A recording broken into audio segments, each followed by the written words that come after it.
Morgan, and I have finished reading Paul Bunyan by James Stephens. This is the 1925 version, by the way. And I want to go ahead and give like my thoughts on this book. First of all, I thought it was really fascinating to read like myths from America, especially because I did read Myths from Many Lands about a year or so ago, and so it was really cool to see like an American equivalent of the stories from this book, especially because in Myths from Many Lands, many of these stories are like millennia old, whereas the stories in Paul Bunyan, these are from like the last century, century and a half, 2 centuries, etc. Because Paul Bunyan theoretically takes place in like the setting would be the first half or so of the 19th century, so the early 1800s, and it was written in the 1920s. And so it was really cool to see like what would be considered a much more modern equivalent of these old myth type stories, these old mythologies. So it was really fascinating not only to read an American type version of this, but to see how someone coped with the challenges of setting something and that's over the top, larger than life in a relatively modern setting where there is written history from that time period. It was really cool to see how someone coped with that challenge and dealt with that challenge. And I also found Paul Bunyan interesting kind of from the standpoint of like escapism, of some very beautiful idealized Americana dream of a simpler life. But it was really cool to hear, like to see the way that the author's points of view like bled into the stories. For instance, like the author made himself very clear in some ways about his opinions. For instance, in the introduction on page 7, there is this line: "This art is perishing simply because universal education and other blights, curses, and evil inventions of democracy are destroying all the old simplicity, imaginativeness, and self-amusement of plain American life." So the author has a point of view on this issue that is very clear. Like, we know the author's opinion on this because of the introduction. And so it was really interesting seeing, like, being able to pick out where his views were shown in the text. For instance, in the story New Iowa on page 195, there's this part where Paul Bunyan is berating his loggers. Paul Bunyan said, "And the recent troubles would not have, had it not been for their applause, the timekeeper would have quickly abandoned his unscientific notions," Paul Bunyan said, "and the recent troubles would have been avoided. He hoped they had learned a lesson," the leader continued, "that they would never again look for hurtful ideas and speeches, but for excitement, jollity, and contentment only, as that was the best that oratory could give them. Their business was not to think, but to fell trees. They were, beyond a doubt, the greatest tribe of loggers that would ever march through the woods," he said in conclusion, "and as Paul Bunyan's men, they would have glory in history, but as thinkers, they were no better than prattling children." "Back to your bunks," ordered the leader hero, "and I want no more nonsense from you about ideas." So, having had the context of the introduction, I very specifically, noted that paragraph because it does seem to carry this idea that, like, the normal people, the everyday folk, really don't need to bother themselves with thinking too much. And I'm like, that's very interesting. Like, I think that's the author's point of view bleeding through into the work. Like, he's putting his own words into the character's mouth. And also, in Evil Inventions on page 226, another example I found of this, "Now Paul Bunyan came to know that his men were great only in the performance of their work. They were not comprehenders and creators. They could hardly distinguish between knowledge and fancy. Thus, the great logger came to doubt the existence of women. He came to consider all the loggers' ideas as fancies and drolleries, little men's nonsense. He seldom listened to them, and as time went on, he forgot women along with the other notions with which the loggers amused themselves." So I think it's really, I think that's another example of, like, how do I put this? The everyday man, the everyday working man's opinions not really being taken seriously. And like, for instance, little men's nonsense, etc. I think that does, like, that, sorry, within the context of the introduction, like, is that Paul Bunyan saying those words, or is it also the author's opinion there bleeding through? I think that's interesting to think about. Okay, I have a few other places that I have bookmarked here. I also wanted to talk about, for instance, like, the ideas of things like race and immigration in the 1920s. I think this book is interesting to kind of nitpick. If you know, like, how do I put this? If you know the context of, hey, this was written in the 1920s, it's interesting to pick apart, like, times where there are comments about, like, race and stuff, especially in New Iowa on page 188, because there is this line that is specifically being told through the, like, specifically being meant to be said by a college professor. So I think it's really interesting to look at that and think, hey, is this what college professors were thinking at this time period? I think it's a very interesting time capsule to really break down and question things like this. In the camps, I've heard college loggers quote a teacher whom they called Professor Shermshermson as follows: "Fellows, there is no use talking. Paul Bunyan was a conscientious logger, I guess. Maybe he wrote big histories, but, fellows, he didn't write great histories, and his inventions were only useful in his logging operations. Not one of them has become a universal boon to humanity. I expect he could make a right good speech, but, mark this point now, there is a difference between a right good speech and eloquence. Eloquence, fellows, must have morals and ideals in it to be eloquence. And as Paul Bunyan had French-Canadian blood, I must believe that his orations had more of Latin emotionalism in them than of real American ideals and morals. I guess we'll agree, fellows, that his Nordic foreman was a man of greater moral force and of purer mind." And I think that's, like, really, to me, from a modern context, I'm like, this is racist. And I'm also thinking, like, wow, this really tells a lot about what people in the 20s were thinking. Like, was this considered a normal thing for people to think?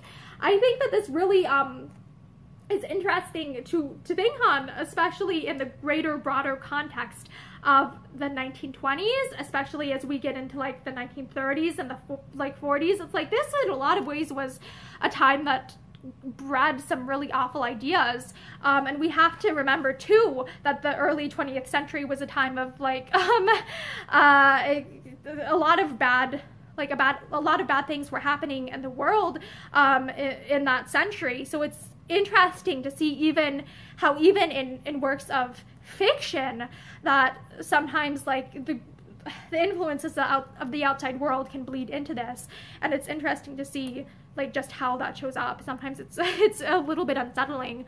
And I also wanted, I think there are at least one or two other places I wanted to mention in this. Yeah, the other one I wanted to bring up was in the winter of Blue Snow, when Paul Bunyan is immigrating to America. I wanted to talk about this a little bit.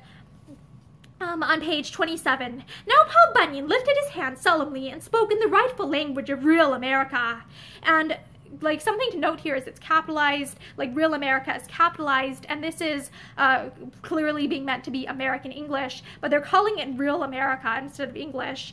"In becoming a real American, I become Paul Bunyan," he declared. "I'm Paul Bunyan no more. Even so shall my blue ox calf be called Babe, and Bebe no longer. We are now real Americans both, hearts, souls, and hides." And I think it's something that it's important to look at this here and notice how he is changing his name from a French name to an American name. And I think that's something that is, I think, to me as a modern reader, I'm like, that seems weird. Like, why does he have to change his name?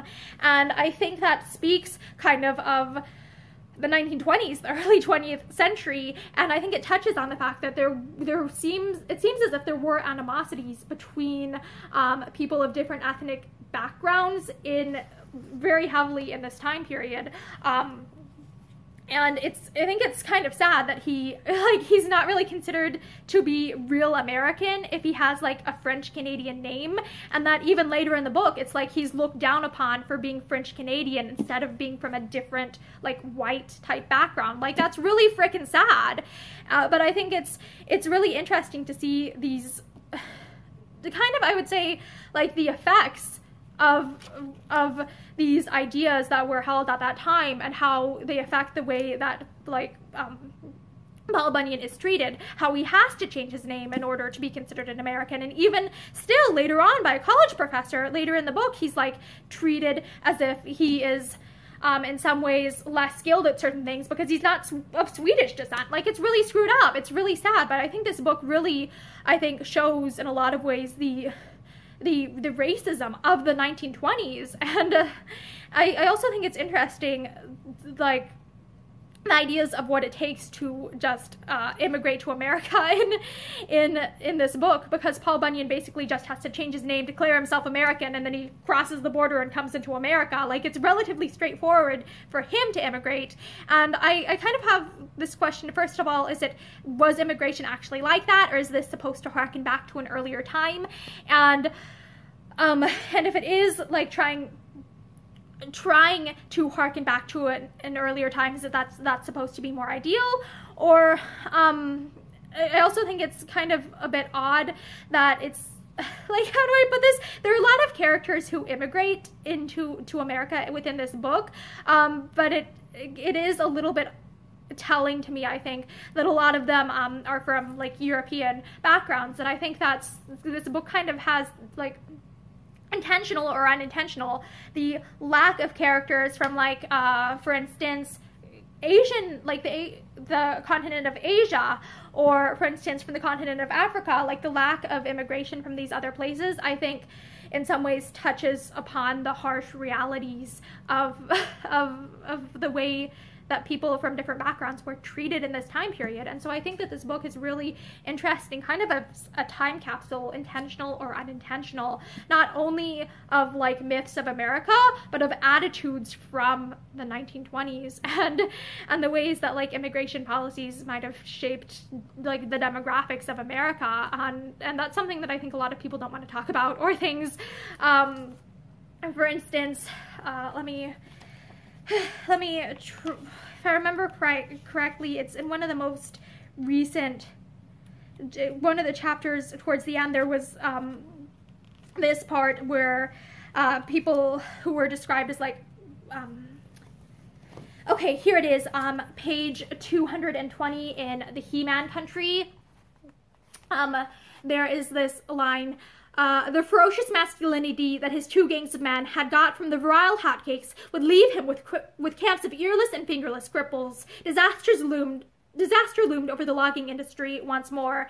And I think that this book also, like, it shows, occasionally there are hints of the fact that it's like, if you were disabled in some way in this time period, life was extremely hard. Like, I think that this book really does touch on the fact that life in early America was hard. It isn't always idealized, or as idealized as these tall tales would present life to be. I think that this book is really interesting and that it does touch on these things in this beautiful book of tall tales. There are a lot of things that are really quite like, how do I put this, like hints of darkness, hints of like, in contrast to like, oh, this beautiful, perfect, pretty image. It's like, hey, there are also things that are really troublesome, or just mysteriously like, hey, this seems really quite, for instance, oh my gosh, let me try and find it in, I think it might have been in,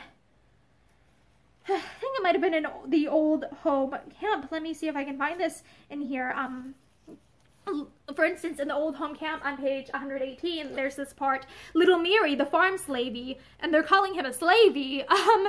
That's like very dark for compared to the rest of the book. Alone was kept in ignorance of John Shears's schemes, not because he was feared or distrusted, but because he seemed so lowly, abject, and unimportant. He had scarcely more consequence in the farm life than one of the snow hens. He slept on a hard bunk under the kitchen sink. He was not allowed to associate with the scissor bills. The only attention he ever received from them was when they made him the object of blows and ridicule. One time he had been Thomas O'Meary, the Irish orphan, an aspiring young logger. The rich food served in Paul Bunyan's cookhouse had been his undoing. But yeah, like, there are touches of deep or disturbing things, like the fact that it's like, hey, this poor orphan kid is being like being treated really, really badly. Yeah, let's see. Yeah. But yeah, I did want to talk about this. I wanted to talk about how, in a lot of ways, Paul Bunyan, I think it's a very, very deep book, despite the fact that it might be like, oh, look, happy tall tales, happy myths. I think in a lot of ways it touches upon things that were less beautiful about early American life, despite, no matter, like, regardless of how much it was romanticized. So yeah, I did find Paul Bunyan by James Stephens to be fascinating, and I think it is a worthwhile book to listen to, especially if you're looking at it with, like, a critical eye. And I think, too, that's something that's beautiful about this story. Not only is it, like, pretty escapism and something that it's like, oh, you might want to listen to if you're just wanting to unwind or something. It's also a story that it's complex, it's deep, it's multi-layered, it's multifaceted, and I think it's a really interesting way to learn about history. So yeah, thank you for listening to my readings of Paul Bunyan, and I hope that you enjoyed them. Have a great day. Bye!